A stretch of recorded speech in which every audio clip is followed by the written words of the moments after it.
Hey there, everybody. Thanks for joining me for another one-man review. Today I'll be taking a look at GLEEM, a selection of short stories written and illustrated by Freddy Carrasco. This is the last of the books from my order from Piao, from their little closing shop order that I'm going to be talking about. There was a couple that I didn't like, and I don't like to review things that I just didn't enjoy. It's not about negativity here. So this one I really enjoyed. It's got 3 or 4 short stories in it, and they're all really diverse in their content, but the artistic approach is really awesome. I'm really curious, especially about the early pages. There's this really clean, shaky line to the art that almost suggests to me that it was drawn like in MS Paint with a mouse, but it's still really good and really impactful. It reminds me quite a bit of like Jose Munoz and Eduardo Hizo, but mixed with and I messed up his name in one of the other videos too, but the Teo whoever that did Black and White Tekken and has that number 5 coming out. I feel like those are kind of the 3 influences that are coming together, that Munoz Hizo kind of line and then that line of manga are coming together. I really enjoyed this first story where it's pretty much just about this kid in this big mega church being bored, and then he goes on to have like an actual revelation religious experience, which is, I'm going to flip through it because it's such a beautiful sequence, but the cartooning here on this like just pants up the ass cheek and the kid's face, and just paying attention to all these different things bored in church was really cool.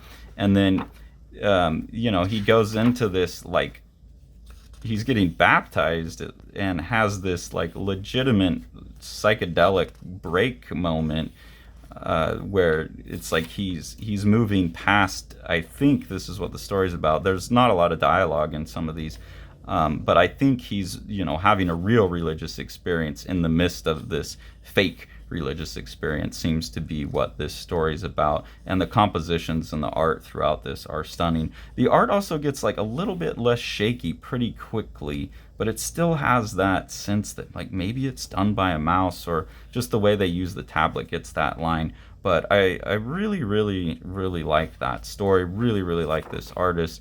This is the second story here. I really like that it starts with this pixel grid.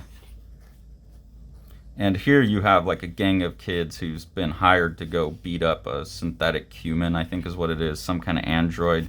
So the story on this one was a little bit less interesting to me. Still emotionally impactful, like them struggling with doing this kind of awful act to another creature, even though it's not human, it's synthetic. But the page compositions like this are just fantastic. Lovely stuff. And there you can, I think, probably see that Munoz coming through quite a bit. And then here's another example of the cartooning where this character jumps and has to grab this round part on the statue and then is having a struggle holding on and getting up. I really thought that was some amazing art. Then this is the third story, Hard Body, and this is more just like a scene at a club. And it's really cool because you get quite a bit of pages that are just these double page spreads. With the gutter loss, it looks almost like separate, but you can tell that these are just scenes of the characters in the club. And for a while it's just like, oh, there's not even a story here, it's just a bunch of illustrations. And then when the story kicks in, all of a sudden it's in color, which is really different from the rest of the book. And you go, oh, okay, I've been in a club, really like these breakdancing scenes. And then at some point it kicks back into black and white. And that flow of like the big spreads to the color to the black and white is a bit strange. But I really like that strategy of introducing all those characters up front, like these real zoomed in about what's going on before you have context. You're kind of doing it in the wrong order and building context, well, not in the wrong order, but in kind of the opposite of order of what you would expect. And so it builds context in a different way.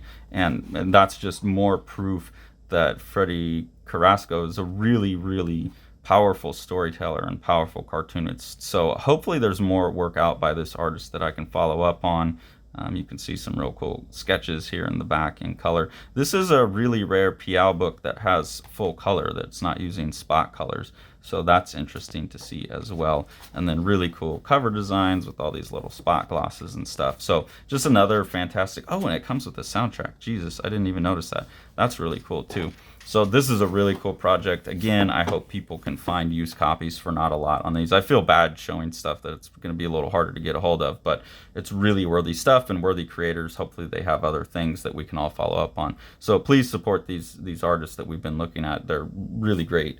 And if you enjoy what we're doing here on the channel and you want to support us, there's 2 ways to do that. The first one is through our Patreon. We have 2 different tiers of engagement there that come with different levels of exclusive content, voting rights, things like that. The money we get from that is used to buy the books that we review, so we try to turn that right back around into the community and support other creators, and it helps us promote their work because we can get a hold of it. And then the other thing to do is, if you really want to support Living the Line, the best thing to do to support the mission of what we're up to is to support what Sean's doing with Living the Line Publishing. So we'll go ahead and take a look at a project that he has out now. Centralia is an awesome, gorgeous comic by rising Dutch star Miel van de Peet. This is his first work. It's a really great sci-fi story. There's a world in the future where the sun has gotten so hot that people can't be on the ground, so they have to run around. There's a lot of conceits that go with that. You know, what is the world that looks like? And I think you can see by the art that Sean's description of this book as like a Moebius for young adults, a YA Moebius, is a really great description of this really gorgeous and like wild, wacky, fun book. Thanks for following along. Take it away, Jack. You want to see all these books? Smash that subscribe button and the like button and the bell, and then you get them.